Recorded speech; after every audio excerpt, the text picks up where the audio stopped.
Imagine being at the absolute peak of your power, a king, a warrior, answerable to no one. And then, in an instant, it's all gone. You're reborn, but as a helpless infant. Today, we're diving into the story of Arthur, a man who gets a second chance at life, but has to start from scratch. This is the internal monologue of a man named King Gray. In his past life, he was an unrivaled leader who clawed his way to the throne.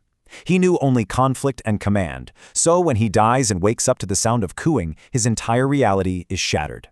He's been reborn as Arthur Lewin.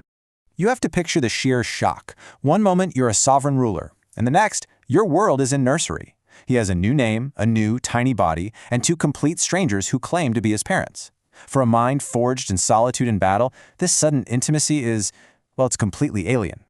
The contrast is just staggering. He went from being a warrior who could command armies with a single word to an infant who can't even lift his own head. The cold, calculating mind that seized a throne is now surrounded with this unconditional love and warmth. It's a psychological whiplash that he is totally unprepared for. So on the outside, his parents, Reynolds and Alice, they just see a baby. But inside, the consciousness of King Gray is screaming. Every moment of helplessness, every time he's fed or changed, it's not a moment of care for him. It's a profound, humiliating torment, a constant reminder of the power he's lost. So yeah, his body is a prison.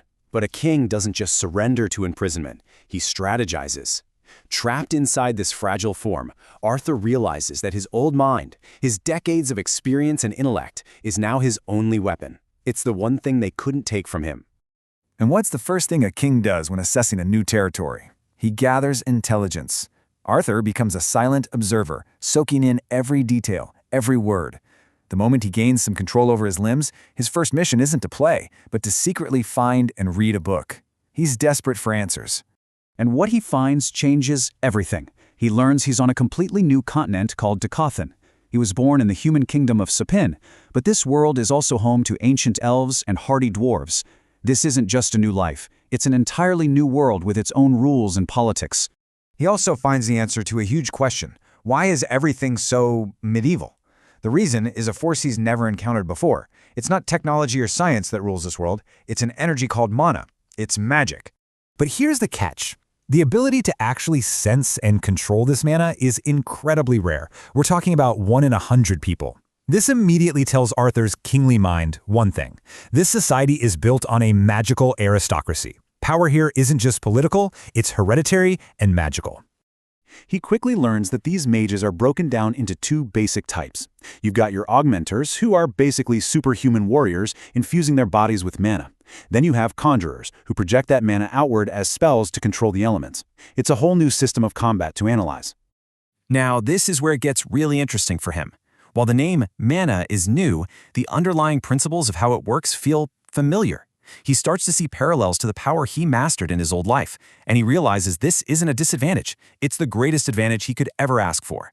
See, in his old world, he controlled an internal energy called ki. To do that, he had to form a ki center in his body through brutal training. In this world, mages form a mana core. The concept is practically identical. His old mind holds the exact blueprint for mastering this world's power.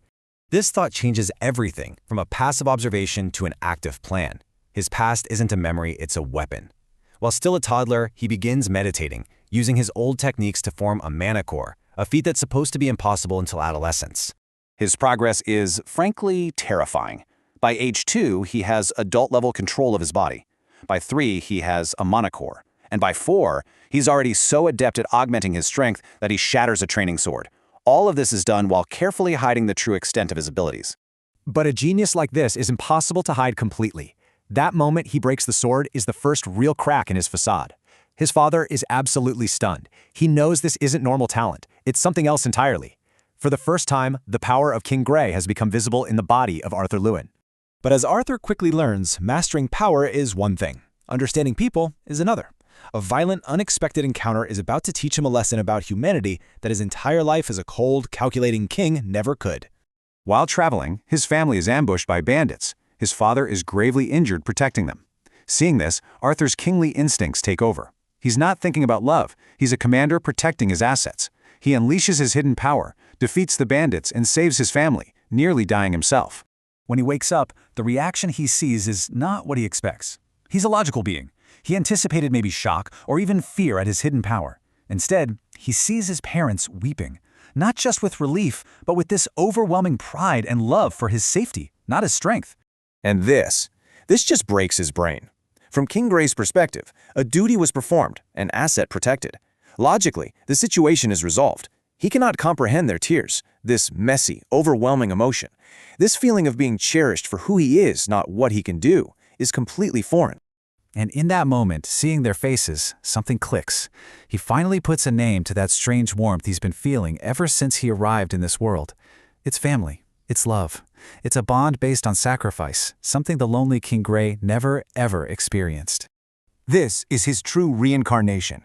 Not the moment he was born, but this moment right here. He realizes this second chance wasn't about regaining power or conquering a new world. It was a chance to feel, to connect, to build a new life with a foundation of love instead of fear. A chance to be human. And that becomes his greatest challenge. Mastering mana is easy for a mind like his.